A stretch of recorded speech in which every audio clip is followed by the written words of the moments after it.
wonderful life. Just watch and think.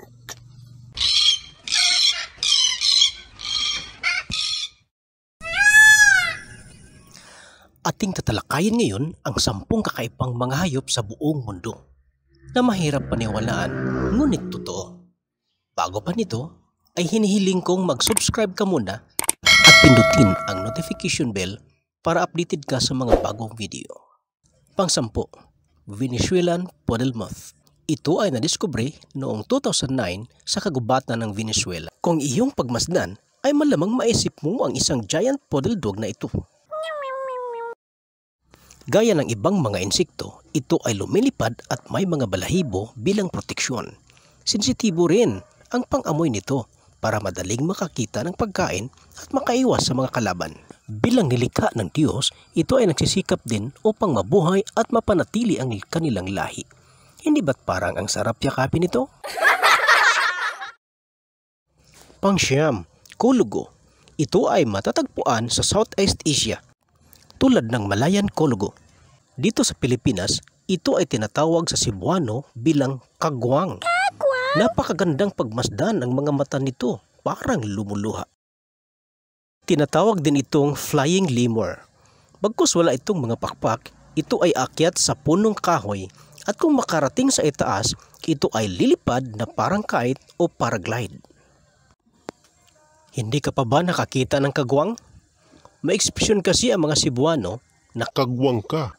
ngunit hindi man lang sila nakakita ng kagwang. Ngayon ay alam mo na kung ano ang kagwang. Pang-8, Raccoon Dog. Ito ay matatagpuan sa East Asia at ipinakilala sa Europe.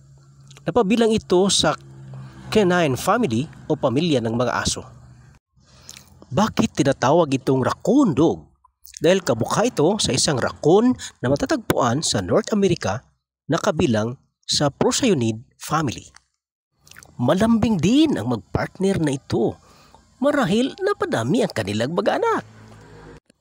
Napaka-sweet ng lalaking raccoon dog kapag nanligaw ito sa isang babaeng raccoon dog. Dinadalhan nito ng pagkain ang babae bilang regalo. Aba syempre, para mapaibig nito ang babae. Masdang maigi ang napaka-cute na boses nito. Dahil sa kalambigan ng mga ito, aba may gusto yatang gumagaya sa itsura nito. Pang-7, Rhinopithecus o Golden Snub-Nosed Monkey. Bakit nga ba tinatawag itong snub-nose? Snub-nose kasi ang ilong nito ay parang kusang tumutubo at lantaran ng mga butas nito. Halos dublehin ang laki ng mga lalaking matsing na ito kumpara sa mga babae. Maitim ang kulay ng balahibo nito sa batok at sa noo. Golden color naman ang kulay ng mga supling nito at kumikintab kapag nasinagan ng araw. Gusto mo bang paniwalaan na tayo'y galing sa matching sing tulad nito?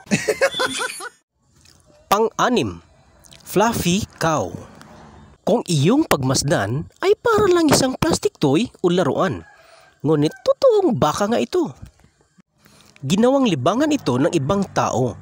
Pinaliguan, sinabunan at nilagyan pa ng natural oil upang shiny at very attractive tingnan. Sa ibang bansa gaya ng Finland, ito ay matatagpuan ang malawak na rancho at ginagawang komersyo ang mga ito, tulad ng karne at gatas. Pang-5, Blue-footed Bobby.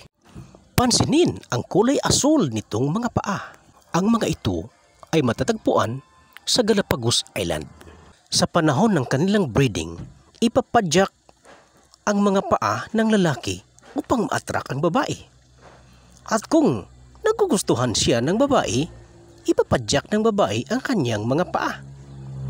Padyak sa kanan, padyak sa kaliwa. Kung ikaw ay umiibig, huwag ipadyak ang paa. Saka na ipadyak pag walang pag-asa. Pang-4, Mangalitsa Pig. Mahaba ang mga balahibo nito na parang tupa. At tulad ng tupa, masarap din ang karne nito. Kung kaya't marami ang nag-aalaga nito. Para sa mga Pinoy, aba, paborito natin ang humba. Pangatlo, Patagonian Mara. Ito ay matagpuan lamang sa Argentina. Kung pagmasdan mo ay para siyang rabbit at paring kangaroo. Ngunit hindi gaanong mahaba ang tainga nito kumpara sa rabbit at kangaroo. 46% sa daily activities nila ay eating. Oo, lagi silang kumakain. Pinoproteksyonan ng lalaki ang kanyang pamilya mula sa mga kalaban nito. At ang boses nito ay parang baboy. Hamakin mong may family bonding pa sila. Kayo, may family bonding rin ba kayo? Pangalawa, naked mole rat. Kung iyong titingnan, parang kamukha niya ang isang seal. Siyempre, may colony sila at very close family relationship. Kahit hindi ito makakita dahil bulag umano ang mga ito, pero malakas ang kanilang pandama upang malaman kung nasaan na sila at madaling makahanap ng kanilang food. Number 1, Markhor goat. Ito ang national animal ng Pakistan. Kakaiba ang hugis ng sungay nito. Screwhorned ang tawag nito. Ang Markhor ay nangangahulugang snake eater. Pinaniniwalaan noon na kumakain ito ng ahas. Pero wala namang sapat na katibayan. Hindi naman talaga ito kumakain ng ahas. Pero ang hugis ng sungay nito ay parang ahas na nakapulupot sa punong kahoy. Mas mahaba ang sungay ng lalaki na aabot hanggang 1.6 meters kaysa babae na aabot lang ng 10 inches. Bakit mas mahaba ang sungay ng mga lalaking Markhorn? Dahil ito ang kanilang sandata sa kanilang pakikipaglaban. Sino mas gwapo sa atin? Maraming salamat po sa inyong panunood. Hanggang sa muli, paalam! At huwag kakalimutang mag-subscribe at pindutin ang notification bell para sa mga bagong mga videos. Laging tandaan, kilalanin ang Diyos na may lalang at laging manood ng Wonderful Life. Just watch and think.